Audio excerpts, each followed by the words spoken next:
Assalamu alaikum, j'espère que vous allez bien, vous et toute votre famille. Tout d'abord, vous êtes chez MCKS Family. Tikawa. Tu veux ou tu veux pas, le Sahara est marocain. Oh mon Dieu, les jaloux vont mourir. Le Sahara est marocain. Aujourd'hui, je viens de faire une vidéo concernant le mariage mixte. Parce que j'ai reçu tellement de messages sur ma page. Et tout d'abord, avant tout, je vous dis merci à mes nouveaux abonnés. Vous êtes, oh mon Dieu, Allah, vous êtes formidables. Mes sœurs de la France, mes sœurs de Nantes, mes sœurs de Bordeaux, de l'Australie, de New York, oh mon Dieu, de la Belgique, surtout le Maroc, machallah, alaïbag. Vous êtes deuxième top hein, sur la liste analytique. Vous êtes en deuxième position, je vous félicite. Le Canada, machallah, le Mexique, machallah, oh même le Brésil, alhamdulillah. Vraiment, merci beaucoup pour vos soutiens, merci beaucoup pour vos commentaires. Vraiment, je suis désolée, je ne sais pas vous répondre vous tous. Avec tant de milliers de messages, je ne saurais jamais vous répondre vous tous. Vraiment, excusez-moi. Si vous voulez me parler, me proposer vos sujets, cette chaîne, elle vous appartient. C'est à vous la chaîne. MCKS Family, ça vous appartient. Donc, si vous voulez me proposer des sujets, vous pouvez me proposer pour discuter avec moi. Je vais vous poster mon Instagram. Là, c'est plus facile pour moi pour pouvoir vous répondre. Donc, le mariage mixte.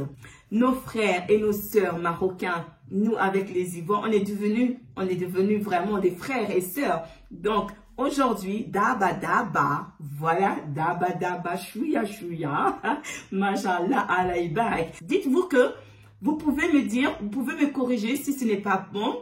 On s'échange. Cette chaîne, ça vous appartient à vous. C'est aussi ma chaîne à moi, mais c'est à nous deux. D'accord? Qu'est-ce qu'est le mariage mixte? Donc, le mariage mixte, c'est deux personnes qui se marient. Ils ont des origines différentes. Qu'est-ce que vous en pensez si un Ivoirien se marie avec une Marocaine? Ou une Marocaine se marie avec un Ivoirien, qu'est-ce que ça peut faire? Déjà les éléphants, hein? Ah, les salams, j'allais vous oublier. Oh, mes amours de cœur, les éléphants, pardonnez-moi. Vous êtes vraiment au top. Ah, vos messages, je ne sais pas trop vous répondre. Allez-y sur mon Instagram. Laissez-moi les messages là-bas, pardon, Yaku. Qu'est-ce qui se passe? Aujourd'hui, on parle de mariage mixte. On dit souvent frère, mais pas beau-frère. Donc, moi, j'arrive pas à accepter ça. Pourquoi? Parce que mariage mixte, c'est franchement, pour du vrai, ce n'est pas un mariage comme les autres. Parce que dans le mariage mixte, déjà, si toi, tu es ivoirien, tu veux te marier avec une Marocaine ou une Marocaine qui veut se marier avec un Ivoirien ou une Ivoirienne qui veut se marier avec un Marocain, le mariage mixte, ce qui est plus facile, plus fluide quand vous avez la même religion. Si vous avez la même religion, ça supplie un peu. Déjà, vous avez 50% de réussite. Mais si vous n'avez pas la même religion, c'est un peu difficile. Pourquoi? Parce que les cultures sont différentes. Les mentalités sont différentes. Donc, prenons exemple pour une Africaine subsaharienne ou un Africain. Donc, je ne vais pas toujours dire masculin ou féminin. Vous pouvez remplacer par celui que vous comprenez. Donc, par exemple, une subsaharienne qui se marie avec un Européen, c'est plus facile. Dans le sens, en fait, parce que ils ont été colonisés par ces pays de l'Occident. Donc, ils n'ont pas totalement même culture, mais ils ont les mêmes connotations de culture dans le sens, ils ont les mêmes noms, ils ont plus ou moins la même religion, ils ont plus ou moins les mêmes façons de voir les choses. C'est un peu, en fait, plus fluide, dans le sens de la compréhension. Mais maintenant, imaginons une personne qui est, par exemple, une Ivoirienne qui veut se marier avec un Marocain. Ou un Marocain qui veut se marier avec une Ivoirienne. Qu'est-ce qui se passe? C'est-à-dire, chez les Ivoiriens, voilà, chez les Ivoiriens,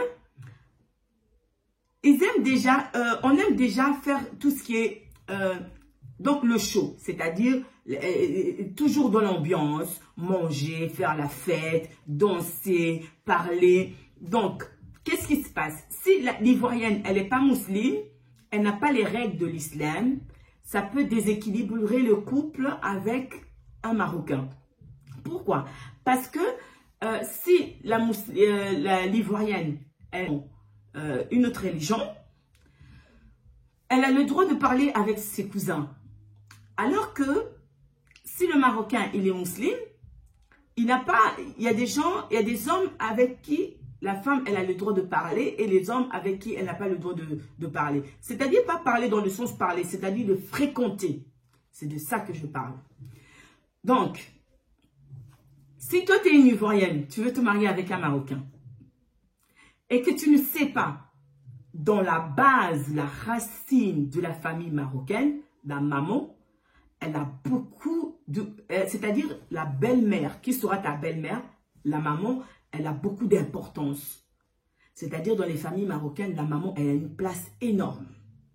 Elle prend vraiment une place énorme. Ce n'est pas de son propre chef à elle, mais puisque ils sont musulmans, ils sont musulmans, dans la religion musulmane, notre prophète, sallallahu alayhi wa sallam, il dit, les portes du paradis se trouvent entre les pieds de la mer. Donc, nous, êtres humains, on veut aller au paradis, subhanahu wa ta'ala. Donc, tu peux que respecter ta mère. Et dans tous les cas, c'est elle qui t'a apporté 9 mois peine sur peine. Donc, mais dans les pays subsahariens, la maman, elle a une place. Elle a une place dans la vie familiale, mais c'est pas aussi lourd, pas lourd, je ne vais pas dire ce mot, lourd, aussi pesé que au Maroc, par exemple. La maman au Maroc, elle a une place énorme, hein, la maman. Hein. Des fois, on voit beaucoup le papa, mais celle qui vraiment, pas qui prend des décisions, mais celle qui vraiment, qui donne, comment je peux expliquer ça? Celle qui donne vraiment, son mot est vraiment bien. N'interprétez pas mal mes propos. Je vais dire dans le sens, le papa, il a un mot à dire, mais la maman, quand elle donne son mot à elle, c'est beaucoup plus dans la balance. La considération, elle est capitale. Voilà, c'est de cette façon-là que je vais dire. Alors que dans les pays subsahariens, c'est la maman, elle est là, en fait, elle prépare, elle fait à manger, elle s'occupe des enfants, elle travaille même, travaille dans tous les sens du terme, au champ, elles vont au marché.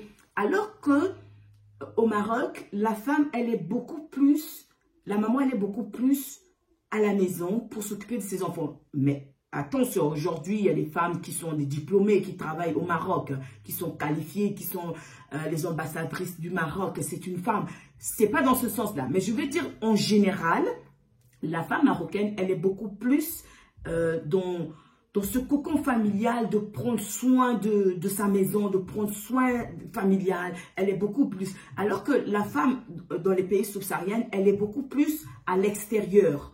Elle est beaucoup plus à l'extérieur pour vendre, pour pouvoir, c'est elle qui va s'occuper pour vendre, pour faire les courses, pour la nourriture, pour rentrer à la maison, pour préparer, pour donner à son mari et aux enfants. Vous voyez de quoi je vais parler? Alors que par exemple, dans le Maghreb, et précisément là je parle à mes amours de cœur, le Maroc, c'est plutôt les hommes qui vont plus, qui sont beaucoup plus à l'extérieur, qui vont par rapport aux femmes. C'est totalement, les cultures sont déjà différentes. Donc, si toi aujourd'hui, tu t'engages par exemple, tu es une femme, tu veux te marier avec un Marocain, dis-toi déjà que ta belle-mère, elle a une place très importante.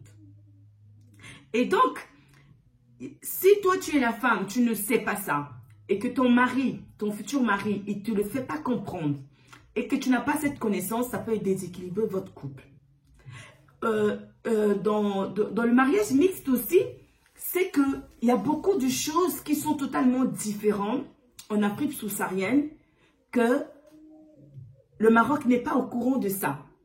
Donc, pour que votre réussite du mariage mixte soit agréable, je pense qu'il faut d'abord connaître l'autre. Parce que je pense que le Maroc, avec l'Afrique subsaharienne, parce que le Maroc est revenu dans l'Union africaine en 2017. Donc, c'est pas trop lointain, ça fait à peine, même pas 7 ans. Donc, le Maroc, il a peu de connaissances dans l'Afrique subsaharienne. C'est-à-dire, je dis dans les mentalités. Pas celui qui a pris son temps à étudier l'Afrique subsaharienne. Non, je parle du peuple en général. L'Afrique subsaharienne et le Maroc, ils ont peu de connaissances de l'Afrique subsaharienne. Donc, quand vous êtes deux couples, toi tu es marocaine, et l'autre, il est africain de l'Afrique subsaharienne et vous voulez vous marier, vous ne vous connaissez pas. Et donc, puisque vous ne vous connaissez pas, ça peut que faire des électrochocs.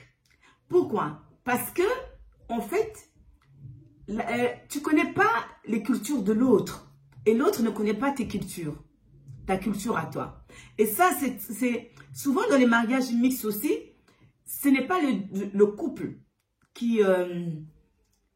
le problème ne vient pas souvent de séparation ou de manque d'union. Ce n'est pas les couples, les deux partenaires. C'est souvent les familles, ceux qui sont autour. Parce qu'ils sont ignorants de la culture de l'autre. Alors que s'ils avaient pris le temps de connaître l'autre, je pense que les choses iraient mieux. Donc, aujourd'hui, je vous demande qu'est-ce que vous en pensez concernant les mariages mixtes. Donc, un Marocain avec une Ivoirienne ou une Ivoirienne avec un Marocain. Donc, en général, mariage mixte. Dites-moi qu'est-ce que vous en pensez dans les commentaires. Et Inch'Allah, si vous avez des propositions, des sujets, n'hésitez pas à laisser ça sur Instagram. C'est plus facile de vous répondre. Et cette chaîne vous appartient, ça m'appartient et c'est à nous. Je vous dis merci. Assalamu alaikum.